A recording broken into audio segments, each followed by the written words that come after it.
দেশে দেশে সুরের মূর্ছনা ছড়িয়ে বেড়াচ্ছেন মার্কিন পপ তারকা মিউজিক্যাল সেন্সেশন টেলর সুইফট। এবার মিউনিখের অলিম্পিক স্টেডিয়ামে গাইলেন তিনি। শ্রোতাদের উপচে পড়া ভিড়ের বেশ কিছু ছবি ভাইরাল হয়েছে সামাজিক মাধ্যমে। দেখা যায় শুধু স্টেডিয়ামে নয়, পাহাড়ের চূড়ায়ও উঠে বসে আছেন শ্রোতারা। টেলরের প্রতি ভক্তদের ভালোবাসার ফিরিস্তি জানাচ্ছেন রাজু আহমেদ।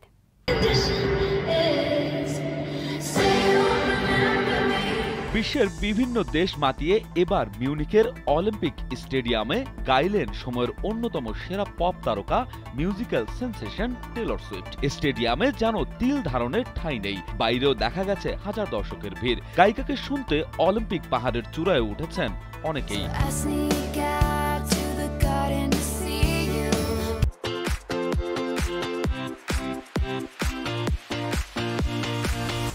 টিকিট ছাড়াই খুব কাছ থেকে সুইফটের গান শোনার সুযোগটা কেউ হাতছাড়া করতে চাননি। সে কারণেই পাহাড়ের চূড়ায় উঠেছেন শ্রোতারা।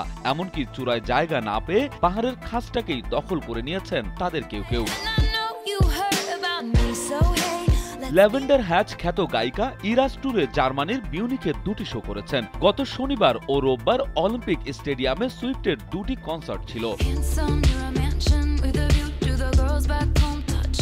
জার্মান বার্তা সংস্থা ডিপিএ জানিয়েছেন, শনিবার 25,000-এর মতো শ্রোতা বাইরে থেকে কনসার্ট শুনেছেন। রোববারও প্রায় একই সংখ্যক দর্শক অলিম্পিক পাহাড়ে ছিলেন। দুদিনে স্টেডিয়ামের বাইরে অন্তত 50,000-এর মতো শ্রোতার উপস্থিতি ছিল।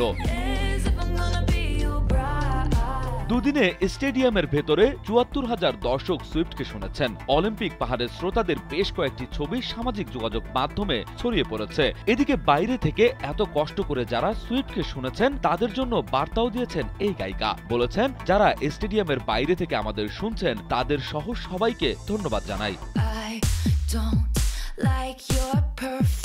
এর আগে দেশটির হামবুর্গে গিয়েছেন সুইফট। আগস্টে অস্ট্রিয়া ও পোল্যান্ডে ইরাস ট্যুরে যাওয়ার কথা রয়েছে। আগামী 6 থেকে 8 ডিসেম্বর ভানকুভারে শেষ হবে এই ট্যুর।